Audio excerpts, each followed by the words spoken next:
So I'm going to teach some breathing techniques that we learned in class, kind of demonstrate some. So first thing we can start off with is a towel roll. So we can use this to increase like your thoracic mobility.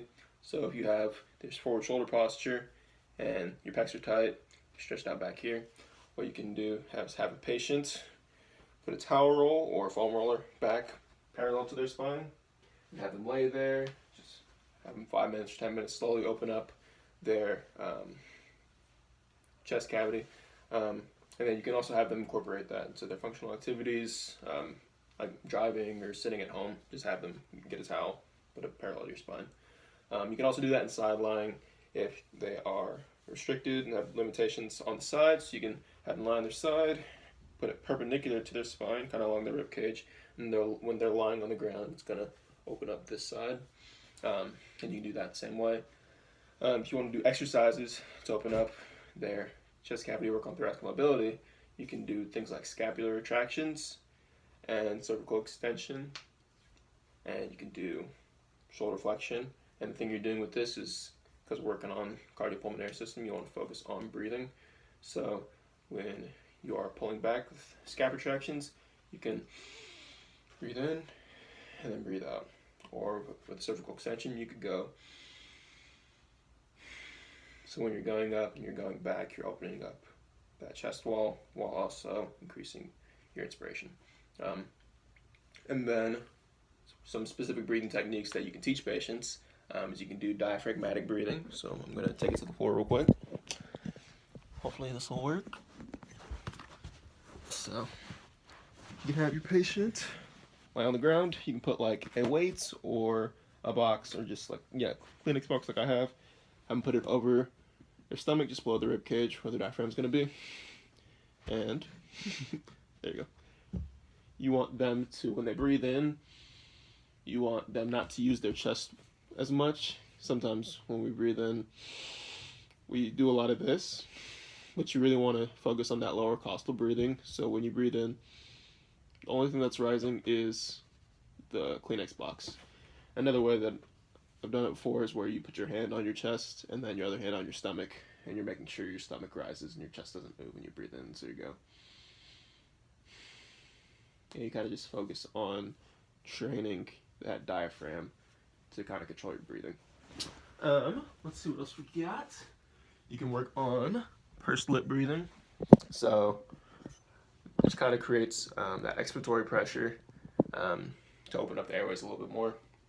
So they use this with COPD and stuff a lot. So you're just breathing in,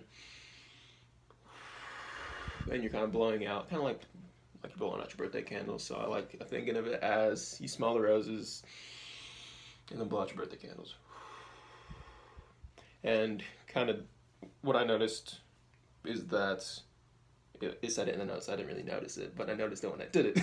Is that when you breathe out just passively, you're not really using much of your abdominal musculature, but when you do the pursed lip breathing, kicks that in just slightly, which can help train. If you have air trapping in your lungs, you can help expel that air using pursed lip breathing.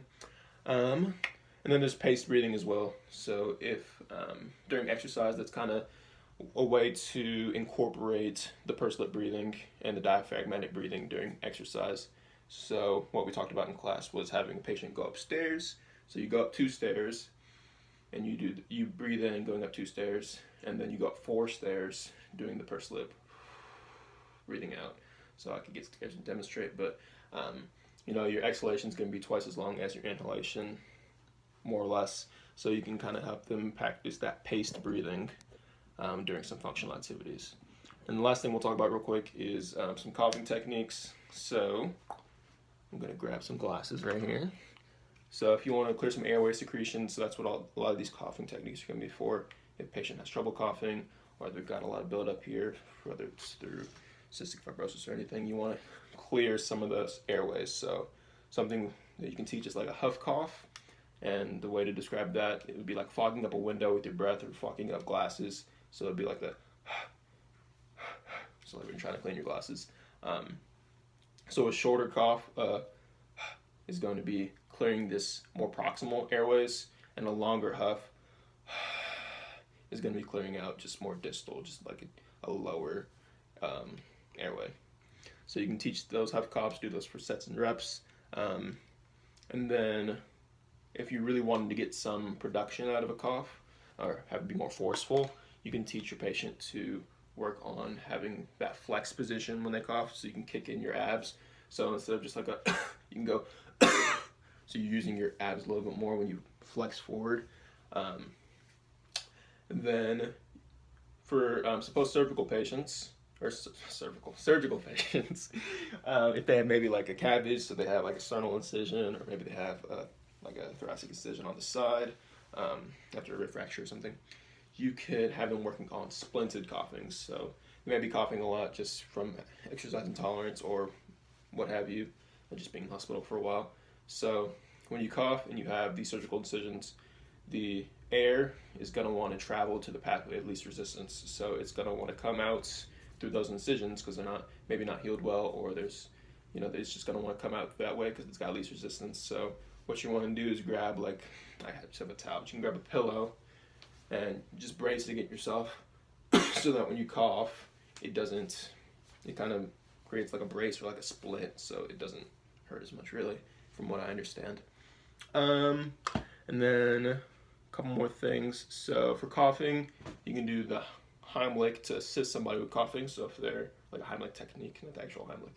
So if they're lying on their back, supine, you can do it on the side as well. I probably would rather do it on the side just in case they expel something when they're coughing. But you can do just where you're putting hand over hand right below about their xiphoid process, like right below the rib cage, and you're doing that in and up motion. So you have them breathe in, and then you have them cough, and while they're coughing, you're doing that motion to help assist. And then if you want to teach them how to cough themselves, do a little self-assisted coughing. You can have them lie in long sitting like this. You can't see my legs, but it's okay. So have them breathe in and then cough. So working on that flexed forward like we were talking about earlier. You could also do that in prone on elbows. Look at my pajamas over there. So you can have them in prone on elbows, and then you can work on that cervical extension, breathing in, and then coughing where you're coming forward to cough. Just helping, again, with that, you're doing cervical extensions, flexed position can help expel air. And the last one I want to talk about real quick is breathing techniques, or I've been talking about breathing techniques to slow down. The breath stacking is what I want to talk about. So you can teach a patient if they have problems with insufficient inhalation or inspiratory ability, you can have them stack their breaths. So what that's going to look like is you're going to breathe in as much as you can, and then pause for a sec, breathe in a little bit more, and pause for a sec, and then if you can, breathe in a little bit more until you can't breathe anything else out, and then it's going to kind of force you to cough. So you're going to breathe in.